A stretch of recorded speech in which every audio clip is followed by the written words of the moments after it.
నమస్తే. దేశవ్యాప్తంగా విద్యార్థులు చేసిన నిరసనలో ఫైనల్‌గా ఈరోజు విజయం సాధించిరని చెప్పొచ్చు. కానీ ఇది విజయం కంప్లీట్ కాలేదు. ఇంకా మాకు పలు డిమాండ్లున్నాయి. ఆ డిమాండ్ నెరవేరిస్తేనే మేము కంప్లీట్‌గా మా నిరసన అనేది విరమిస్తామని చెప్పేసి జంతర్ మంతర్ దగ్గర విద్యార్థులు చెప్తున్నారు. సో ధర్మేంద్ర ప్రధాన్ ఫస్ట్‌గా తను రాజీనామా చేసి అకౌంటబిలిటీ చూపించుకోవాలి. అకౌంటబిలిటీ చూపియాలి అని చెప్పేసి ఏదైతే విద్యార్థులు డిమాండ్ చేస్తారో ఈరోజు ధర్మేంద్ర ప్రధాన్ రాజీనామా చేశారు. సో ప్రస్తుతం మనం ఉస్మానియా యూనివర్సిటీలో ఉన్నాం. సో మనతో పాటు ఒయు శ్రీకాంత్ అన్న ఉన్నారు. ఒకసారి వాళ్ళతో మాట్లాడదాం. అన్న ఏం చెప్తారన్న? దేశవ్యాప్తంగా విద్యార్థులు ఉద్యమం చేసిర్రు. ఉద్యమించి ధర్మేంద్ర ప్రధాన్ రాజీనామా అని అడిగారు. సో ఫైనల్‌గా రాజీనామా చేసిర్రు. సో ఏమంటారు? ముందుగా డిజిటల్ మీడియా వాళ్ళకు ప్రత్యేకమైన ధన్యవాదాలు. ఎందుకంటే మెయిన్ స్ట్రీమ్ మీడియా మొత్తం కూడా గోధి మీడియా అయిపోయింది. అవి మీడియా మొత్తం మోడీ ఏది చెప్తే అదే చేసింది తప్ప ఈ మా ఉద్యమం గురించి కానీ ప్రజల గురించి ఎక్కడ మాట్లాడలేదు. ఈ ఈ ఉద్యమం విజయవంతం కావడంలో కీలక పాత్ర మీరు పోషించడం మీకు మా అందరి తరపున యావత్ భారతదేశంలో ఉన్న యువకులు విద్యార్థుల తరపున మీ డిజిటల్ మీడియా వారికి ప్రత్యేకమైన ధన్యవాదాలు తెలియజేస్తున్నాం. ఇది ధర్మేంద్ర ప్రధాన్ రాజీనామాతో ఉద్యమం అయిపోయిందని నరేంద్ర మోడీ, అమిత్ షా కలలు అంటారు. కానీ అసలైన ఉద్యమం ఇప్పుడే స్టార్ట్ అయింది. నరేంద్ర మోడీ, అమిత్ షా ఈ దేశం గురించి మాట్లాడిన ఆర్ఎస్ఎస్ దాని అనుబంధంగా ఉన్న సంఘాలన్నిటి కూడా ఈ దేశం విడిపోయేంత వరకు మేము పోరాటం చేస్తాం. ఎందుకంటే హిందువులు హిందువులు హిందువులు హిందువులు అని తెల్లారులేస్తే హిందువులు మాట్లాడేటోళ్ళు హిందువుల పిల్లలు చనిపోతే ఎందుకు మాట్లాడలే? అంటే మేము హిందువులం కాదా? చెప్పండి, హిందువుల పిల్లలు ఎవరు? కాబట్టి ధర్మేంద్ర ప్రధాన్ రాజీనామాతో మా ఉద్యమం ఆగలేదు. ధర్మేంద్ర ప్రధాన్ రాజీనామాతో మరొక రూపం దాల్చుకుంటుంది. ఖచ్చితంగా ఇది నరేంద్ర మోడీ దిగిపోయేంత వరకు ఈ పోరాటం కొనసాగుతుంది. అంటే ప్రస్తుతం ప్రధానంగా విద్యార్థుల డిమాండ్ నీట్ పేపర్ లీక్ సంబంధించి బాధ్యత వహిస్తూ ధర్మేంద్ర ప్రధాన్ రాజీనామా చేయాలి. సో చేసేసారు. ఇంకోటి ₹1,00,00,000 ఆర్థిక సాయం అడుగుతారు. అది కూడా ఇస్తారేమో అని చెప్పి చెప్తారు. కాబట్టి ధర్మేంద్ర ప్రధాన్‌తో అయిపోయింది అని చెప్పేసి అనుకుంటున్న క్రమంలో మీరు అయిపోలేదు అని చెప్పి మీరు ఎందుకు అంటారు? ఇప్పుడు ఒక నీట్ పేపర్ లీక్ చేసినందుకే ధర్మేంద్ర ప్రధాన్ రాజీనామా చేసిండు. ఆపరేషన్ కాగారు పెట్టి మరి ఆదివారం చంపినందుకు అమిత్ షా ఎందుకు రాజీనామా చేయడు? చెప్పండి. వేలాది మంది మహిళల మీద బేటీ బచావో బేటీ పడావో పెట్టి వేలాది మంది మహిళలను అత్యాచారాలు చేస్తారు. దాదాపు 2 లక్షల మంది మహిళలు అత్యాచారానికి గురని నేను చెప్పలేదు, వాళ్ళ రిపోర్ట్స్ వాళ్ళ క్రైమ్ బ్యూరో రిపోర్ట్లే చెప్తున్నాయి. మరి దానికి బాధ్యత ఎవరు వహించాలి? ప్రధానమంత్రి వహించాడా? వేలాది సంపదను ఏకపక్షంగా పెట్టుబడిదారులకు, అదానికి, అంబానీకి దారదత్తం చేస్తున్నారు. మరి దానికి బాధ్యత ఎవరు వహిస్తారు? ఇవన్నీ సమస్యలకు ప్రధాన కారణం నరేంద్ర మోడీ ప్రభుత్వం కదా, బీజేపీ ప్రభుత్వం కదా. మరి ఎవరు వహించాలి దానికి? 93,000 స్కూళ్ళను మూసివేసింది బీజేపీ ప్రభుత్వము. మరి దాని బాధ్యత ఎవరు వహించాలి? ఈయన వికసిత భారత్ చెప్పి దేశాన్ని మొత్తం ధ్వంసానికి బయలుదేరి ధ్వంసం చేసిండు. మరి దాని బాధ్యత ఎవరు వహించాలి? కేవలం ఒక నీటి పేపరే లీక్ అయింది. నీటి పేపర్ లీక్ అయినందుకు ధర్మేంద్ర ప్రధాన్ రాజీనామా చేసిండు. దేశంలో ఉన్న వేలాది సమస్యలకు పరిష్కరించడంలో మోడీ ప్రభుత్వం విఫలమైంది. కాబట్టి మోడీ ప్రభుత్వం దిగిపోయేంత వరకు మా పోరాటం కొనసాగుతుంది. 2014లో వచ్చిన మోడీ ఇంతవరకు చేసిన అభివృద్ధి శూన్యము. ఆయన డబుల్ ఇంజన్ సర్కార్ అన్నాడు. ఆయన ఇంజన్లో ఆయిల్ పోసిందంతా అదాని, అంబానీ పెట్రోల్ పోసింది. మరి ఇప్పుడు వాళ్ళు దాని బాధ్యత వహించి మా వాళ్ళు ఏం చేసిన మేమంతా నిలబడి దాకా డబుల్ ఇంజన్ సర్కార్ను వీకి ఒక పయ్యను ఒక రాష్ట్రంలో సగం ఇంజన్ తీసుకొని బంగాళాఖాతం సముద్రంలో పాతరేసినాము. నెక్స్ట్ ఎవరిని పాత్ర వేయాలి? మోడీ, అమిత్ షానే పాత్ర వేయాలి. ఎందుకు పాత్ర వేస్తున్నాము? ఈ దేశ సంపదను ఏకపక్షంగా దోసుకొని ఈ దేశంలో ఉన్న మూలవాసులు, దళితులు, ఆదివాసీ అన్ని వర్గాల మీద ఏకపక్షంగా దాడులు చేస్తుంది. కాబట్టి మోడీ దిగిపోవాలని చెప్తున్నాం. ఇప్పుడన్నా మోడీ ఒక ప్రెస్ మీట్ మాట్లాడిన మోడీ మొన్న ఇన్స్టాగ్రామ్లోకి వచ్చి హాయ్ మై ఫ్రెండ్స్ అంటారు. నీకు మేము ఎట్లా ఫ్రెండ్స్ అయితే నాకు అర్థం కాదు. నీ ఫ్రెండ్స్ అదాని, నీ ఫ్రెండ్స్ అంబానీ, నీ ఫ్రెండ్స్ ట్రంప్ ఈ దేశ పౌరుల ముగ్గురు చంపేస్తే కూడా నువ్వు మాట్లాడలేదు. నీ ఫ్రెండ్ ట్రంప్ కదా. చెప్పు. ఒకవేళ ఈ దేశం మీద ప్రేమ ఉంటే, ఈ దేశ యువకుల మీద ప్రేమ ఉంటే నీటి పేపర్ ఎట్లా లీక్ చేస్తావు? 93 సార్లు లీక్ అయిందట నీ ప్రభుత్వం వచ్చిన తర్వాత. చెప్పు.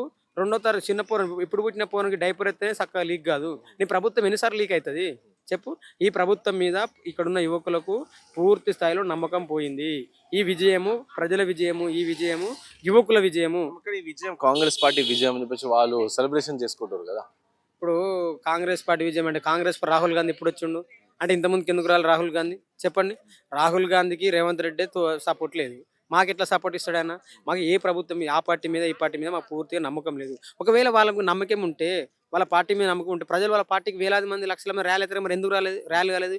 యువకులుగా మేము ఎందుకు వాళ్ళే చెప్తారు కదా యువనేత రాహుల్ గాంధీ. మరి యువనేత ఎందుకు, యువకులు ఎందుకు యాడ్ కాలేదు? చెప్పు.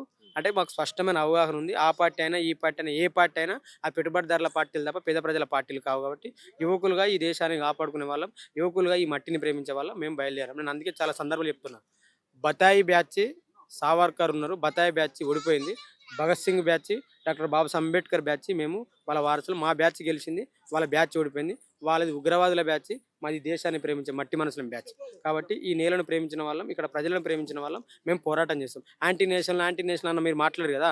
మరి యాంటీ నేషనల్ అయితే నీ ధర్మేంద్ర ప్రధాన్ ఎందుకు రాజీనామా చేసిండు? యాంటీ నేషనల్ని చేకూకోవాలి కదా. అంటే నీ యొక్క శాటిలైట్ కావచ్చు, నీ యొక్క మన సైనిక రంగ వ్యవస్థ కావచ్చు ఫెయిల్ అయిందా చెప్పు. అంటే నీ దగ్గర ఉన్న అజిత్ దేవల్ ఫెయిల్ అయిందా చెప్పండి.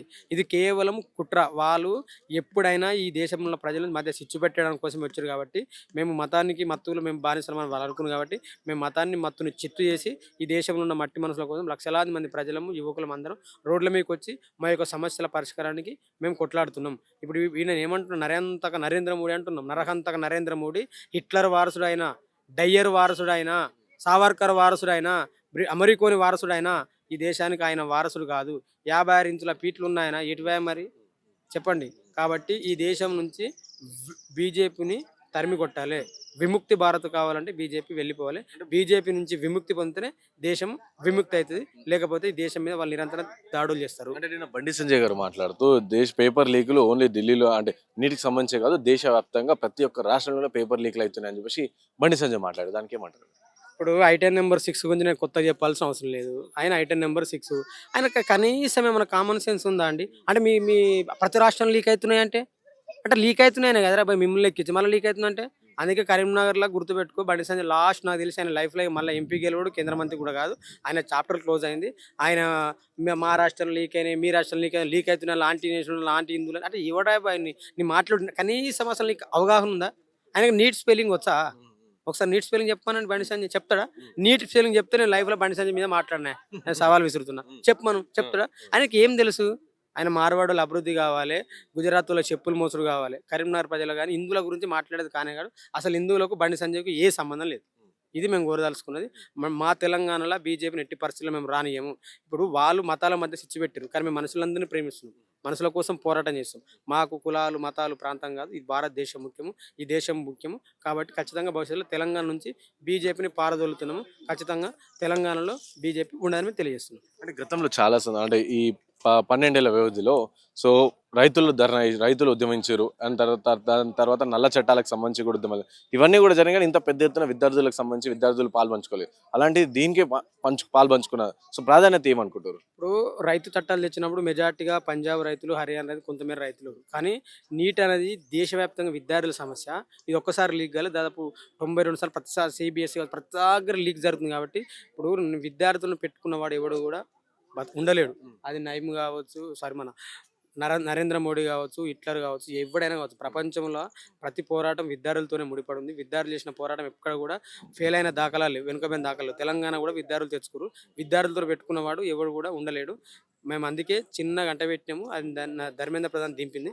నెక్స్ట్ మేము ఖచ్చితంగా మోడీ అమిత్ షాను గద్దె దింపేంత వరకు మా పోరాటాన్ని కొనసాగిస్తాము. నేను మరీ చెప్తున్నా, మేము భగత్ సింగ్ వారసులం, బాబాసాహెబ్ అంబేద్కర్ వారసులం, ఈ దేశాన్ని ప్రేమించే మట్టి మనసులో బిడ్డలం మేము. సో ఫైనల్ చెప్పండి, దీంతో కంప్లీట్గా అయిపోయింది అంటారు? మీరు అన్నట్టు దేశంలో చాలా సమస్యలు ఇంకా ప్రధానంగా చూసుకుంటే ఇథనాల్ సంబంధించి కావచ్చు, లేకపోతే పర్యావరణ విధ్వంసం జరిగింది, ఇట్లా చాలా పలు సమస్యలు. సో వాటి పైన కూడా ఇదే విధంగా కొట్లాడదా, లేకపోతే ఓకే ఫైన్ ఒకటి అకౌంటబిలిటీ వచ్చిందని సైలెంట్ అయిపోయే పరిస్థితి కనిపిస్తుందా? మేము సైలెంట్గా అంటూ ఉండేది లేదు. మేము ఖచ్చితంగా ప్రతి అంశం మీద ఇది ప్రారంభం మాత్రమే, ఇప్పుడే ప్రారంభమైంది ఉద్యమం. ప్రతి సమస్యను పరిష్కరించేంత వరకు మేము పోరాటం చేస్తాం. పర్యావరణం కాపాడుకోవాలి, రైతులను కాపాడుకోవాలి, ఉద్యోగులు అందరు నిరుద్యోగులను కాపాడుకోవాలి. అంతిమంగా ఈ దేశాన్ని కాపాడుకోవడమే మా ముందున్న ప్రథమ కర్తవ్యం. అంతిమంగా ఈ దేశాన్ని కాపాడుకుంటూ ఈ యొక్క దేశం నుంచి బీజేపీని పారదోలడమే మా ప్రధాన కర్తవ్యంగా పనిచేస్తాం. మేము మా వెనుక వాడుండు, మా వెనుక వీడు, మా వెనుక ఎవ్వరు లేరు. మా వెనుక భరతమాత ఉంది, భారతదేశం ఉంది, భారతదేశంలో ప్రజలుండు, వాళ్ళ బిడ్డలుగా ఈ దేశాన్ని కాపాడుకోవడానికి మేము బయలుదేరిన వాళ్ళం. మేము ఎందుకు మోడీ దిగిపోవాలంటే, మోడీ దేశాన్ని చేసింది శూన్యము. మోడీతో దేశానికి ఒరిగింది ఏం లేదు. కాబట్టి మోడీ దింపి మా దేశాన్ని మేము కాపాడుకున్నామో తెలియజేస్తున్నాం.